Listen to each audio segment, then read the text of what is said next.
back to my channel. Video kali ini aku mau sharing-sharing pengalaman aku waktu aku masuk rumah sakit karena tipes, tapi pada akhirnya aku dioperasi. Sedih deh. Yang penasaran, sebelum nonton videonya subscribe dulu ya. Oke, lanjut. Jadi awal mulanya aku masuk rumah sakit itu pertama tuh aku gejala tipes, karena aku kan ada ciri-cirinya tuh kayak muntah-muntah, demam, dan demamnya tuh aku setiap malam gitu. Nah terus pada akhirnya kan aku masih ngantor tuh aku kan di kantor tuh ada klinik gitu kan. Aku ke klinik tuh untuk cek darah, dan itu posisinya aku udah 3 hari gitu, 3 hari kayak gitu, tiap malam demam, terus muntah-muntah, kepala pusing kayak gitu. Nah terus pas diperiksa, dicek darah, hasilnya gejala tipes. Tapi aku tuh nggak yakin sama hasilnya yang di klinik di situ. Jadi aku tanya sama temenku yang dokter, terus kata temenku, ini mah udah positif tipes gitu. Jadi ya udah lu ke rumah sakit terdekat aja gitu kan. Itu posisinya aku udah nggak enak banget badanku. Terus itu pulang kantor aku langsung ke rumah sakit yang di daerah Bekasi gitu. Nah terus pas di rumah sakit aku ditanyakan kenapa gitu, yang dirasain tuh apa. Ya aku ceritain dong yang aku rasain, dan aku juga bilang aku udah cek darah, ini hasilnya dok gitu. Nah terus pada akhirnya tuh kan aku cek darah lagi. Nah cek darah lagi di situ, di rumah sakit itu, dan dokternya langsung bilang dong, ini kamu positif tipes gitu, mau dirawat kayak gitu kan. Terus ya udahlah, aku bilang aku konfirmasi sama keluargaku dulu gitu, karena kan aku posisinya ke rumah sakit itu sendiri. Jadi aku konfirmasi sama suamiku dulu kan. Ya udah, kalau emang harus dirawat ya dirawat. Ya udah, pada akhirnya aku juga dirawat juga di rumah sakit. Terus semalaman aku masih di IGD, jam 3 pagi aku baru dapet kamar, karena kamarnya tuh penuh banget dan di IGD-nya juga penuh banget gitu. Dan singkat cerita, jadi gini, kenapa aku bisa dioperasi? Nah jadi pas saat aku tipes itu aku pilek pilek yang udah beberapa hari gitu kan, mengganggu banget pokoknya tuh, sampai aku tuh susah napas gitu. Jadi aku tanya dong sama dokter penyakit dalam aku kan, dok ini aku kok di bawah mata aku tuh nyeri ya gitu, sakit gitu, terus aku juga susah napas gitu, pokoknya di daerah sekitaran sini deh dok gitu kan. Aku terus dipencet sama dokternya di sini gitu. Sakit gak? Sakit, aku bilang gitu kan. Nah terus oh ya udah, nanti saya kasih untuk rujuk ke konsultasi dulu ke dokter THT ya, katanya gitu.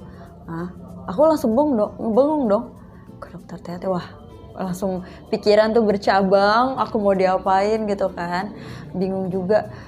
Aduh, ini gue sakit apa ya kan gitu kan. Nah terus pas udah keesokan harinya tuh datanglah dokter THT-nya.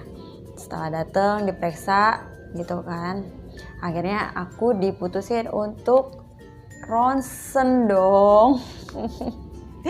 Ya ampun, sedih banget, udah tipes terus ada penyakit lain gitu kan. Terus pas udah gitu aku ronsen tenggorokan, hidung, sama kuping gitu. Nah terus pas udah gitu udah hasilnya kan udah pas besoknya hasilnya udah ada.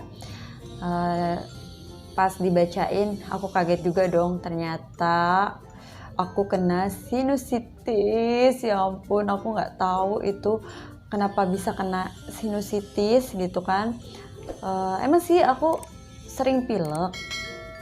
Pilek tuh, kalau pilek tuh ngeganggu banget sampai bindeng, dan sampai tuh ini aku nih di bawah mata tuh nyeri gitu, nyeri ke kepala sampai nggak tahu deh gitu kan.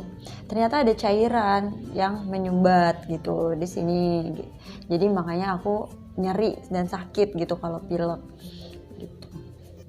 Terus setelah dibacain hasil ronsennya itu, dokter bilang dong, kamu harus dioperasi. Dioperasi dok, kok bisa gitu? Aku bilang, ada cara lain gak dok selain gak dioperasi gitu? Ya terserah katanya gitu kan. Kalau didiemin juga bakalan jadi bahaya gitu, karena kan cairan nanti didiemin bakalan jadi gumpelan, dan gumpelan itu kalau misalkan udah jadi gumpelan dan itu akan susah untuk diobatinnya gitu. Malah ada yang bilang temenku lagi ada punya temen gitu kan, dia pernah punya sinusitis dan itu udah cairannya udah jadi gumpelan, dan harus dirobek hidungnya. Aku nggak mau kayak gitu. Jadi terus aku tanya-tanya temanku gimana, ini ya apa harus dioperasi gitu kan. Dokter bilang caranya itu gitu kan. Terus aku juga tanya sama suster kayak gitu. Ya suster bilang ya lebih baik dioperasi sih gitu kan, dari sekarang biar nggak berlarut-larut gitu kan sakitnya gitu. Nah akhirnya dokter nunggu hasil tipes aku gitu kan. Kalau tipes aku udah maksudnya udah sembuh, dokter baru bisa operasi gitu. Jadi aku udah berapa hari ya tuh, 3 harian gitu di rumah sakit kalau nggak salah deh. Nah terus pas udah gitu tuh, udah pas besokannya langsung aku dapet jadwal operasi, dan itu pagi-pagi. Jadwal operasinya itu jam 6. Aku udah deg-degan, udah nggak tahu ya kan harus kayak gimana, dan aku mau sembuh, nggak mau sakit-sakit lagi. Terus ya udah Bismillah, aku bisa. Padahal aku tuh ada kata operasi tuh aku langsung ngebayangin, gue pas dioperasi nanti dibius terus gue bakalan bangun lagi guys, kan gitu kan. Nah terus gue tuh juga takut nggak bangun lagi gitu loh guys. Jadi ya udahlah, Bismillah, kalau Allah masih kasih umur panjang ya gue pasti bakalan bangun lagi gitu dari biusannya itu loh. Nah terus pas udah keesokan harinya jam 6 tuh, jam 5 suster udah ngingetin, Bu jangan lupa ya siap-siap gitu, mandi segala macam gitu. Oh ya oke, sus gitu. Udah tuh jam 6 masuk lagi susternya, Bu yuk kita ke ruang operasi. Makin deg-degan dong guys, gue jantungnya ya ampun, gue nggak tahu deh tuh harus pokoknya ini pengalaman pertama dan terakhir, pokoknya gue nggak mau kayak gitu lagi. Terus pas udah gitu kan udah sepanjang jalan berdoa gitu, semoga lancar operasinya. Terus akhirnya kan operasi dan disuruh ganti baju operasi. Terus pas udah gitu udah ngelihat sekeliling kamar operasi itu banyak alat-alat lah, lampu-lampu, ngeri banget sumpah. Baru pertama kali dirawat dan juga langsung dioperasi guys, gimana rasanya? Aku nggak mau lagi kayak gitu. Nah terus udah di ruang operasi langsung dong aku dibius gitu.